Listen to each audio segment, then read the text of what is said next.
133แม่มันจากปีแล้วนี่2 ปี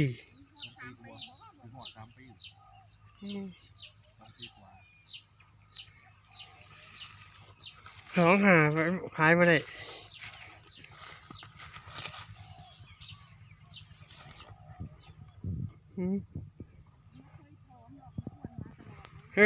ขนมันเตียนดี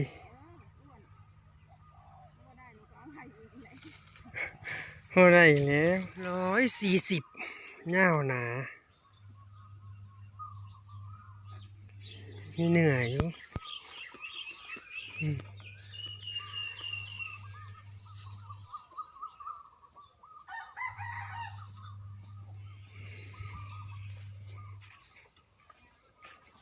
เมื่อเช้านี้135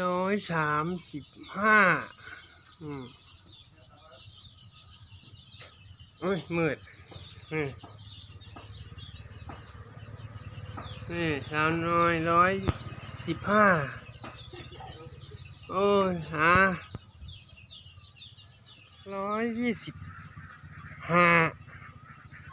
โอ้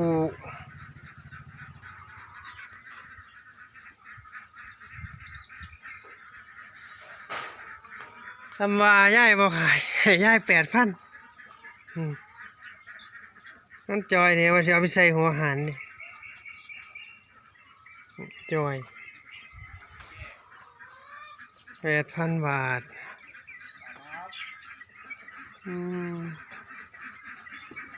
หัวผูพี่น้องพวกขายเลยอยู่หัวผูอาศัยว่าขายง่าย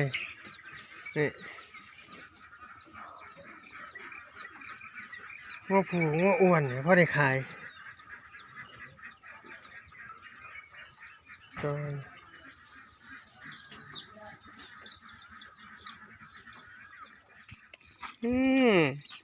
หยุดเสาร์อาทิตย์บอกมาซอยเลี้ยงนี่อยู่ป.ไหนแล้วนี่ป.6ม.1โอ้ม.1โรงเรียนปือใหญ่เอาเดามาเลี้ยงซื้อว่าซอยย่ายนี่ล่ะยังที่ได้เงินได้ทองไปเรียนพี่น้องมาเลาะย่ายบ่ว่าเลยนี่แม่นเจ้าของงัวบ่นี่บ่แม่นนะคนหน่อยเอาตัวนี้คือยางซ่าแท้ยายตัวนี้มันคือซ่ากระมู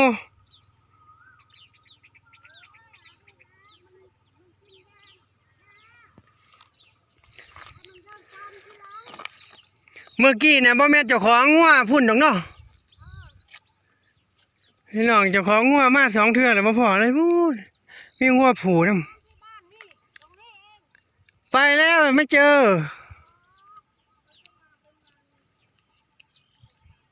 โหบ่าย 3บ่โอ้ยเดี๋ยวมาเลาะใหม่นางงามคือยางซาแท้นางงาม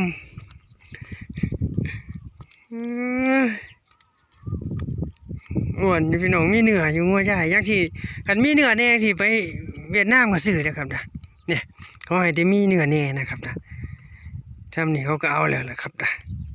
สีหนาจักหน่อยนี่พี่น้องก็แม่นจอยมีโค้งโอ้นายห้อยให้17,000นะครับนี่145นี่งัวอ้วนเวียดนามบ่เข้าเด้อพี่น้องเด้องัวอ้วนนี่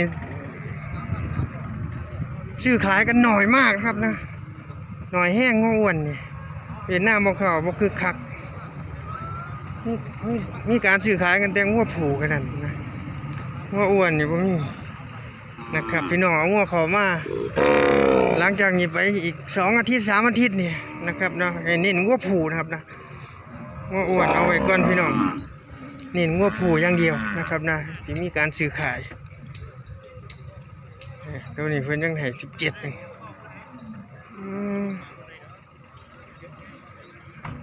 เดี๋ยวผมจะขึ้นราคางัวให้เบิ่งอีกจัก5-6 ตัวครับนะสำหรับวันเสาร์ช่วงบ่ายตลาดแยกการช่างนะครับอำเภอกันทะลักจังหวัดศรีสะเกษงัวตัวนี้3 ปีเลยวันแท้จะคู1 2 3 2 3 4 ปีแล้วตัวนี้เดี๋ยวเบิ่งถ่ายก่อนนี่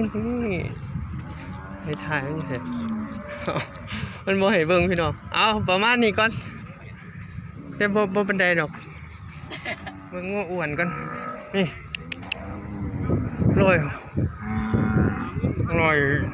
160นะครับนี่อ้วนใหญ่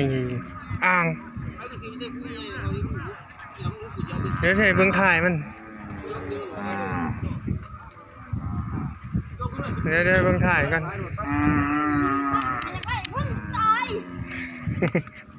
มึงถ่ายมัน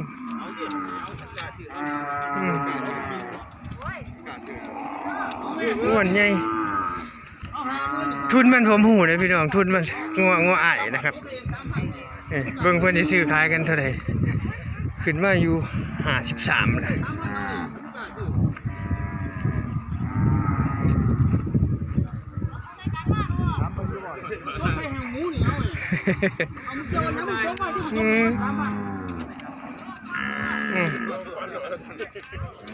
ลงเพื่อนหลังอ่ะเดี๋ยวขึ้นไปต้องซื้อให้พี่น้องนะคนใดอยากเอางัวมาขายหรือว่าพี่น้องอยากมาซื้องัวเลี้ยงนะครับมีทุกร้อยนะครับงัวเหล่งัวผูงัวจอยงัวโค้งนะครับมาหาเลือกซื้อเลี้ยงซื้อคุ้นได้นะครับนะมีวัวเยอะนะครับตลาดแยกกันช่างนาดหนึ่งกับ 1,200 ถึง 1,600 ตัวเลยทีเดียวนะครับนะเดี๋ยวมีโอกาสก็มาตลาดแยกกันช่างนะครับนะโฆษณา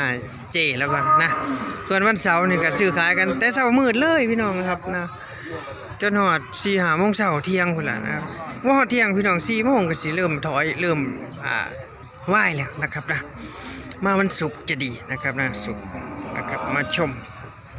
เนี่ยตัวนี้ก็ผมให้เบิ่งราคาก็ได้ตัวซ้ายมือ150ตัวขวามือนี่สูง145คู่นี้ขาย 61,000 บาทนะครับเนี่ยเบิ่งเนื้อหนังให้โอ้งัวสิลงแล้วพี่น้องงัวสิลงแล้ว150บ่ฮอดดีประมาณ174 748ก็ตีตัวละ 30,000ได้พี่น้องนะ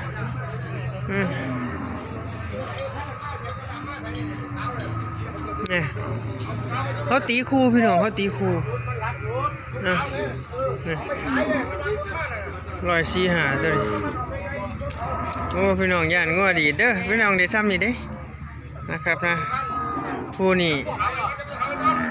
61,000 บาทนะครับนะนี่ที่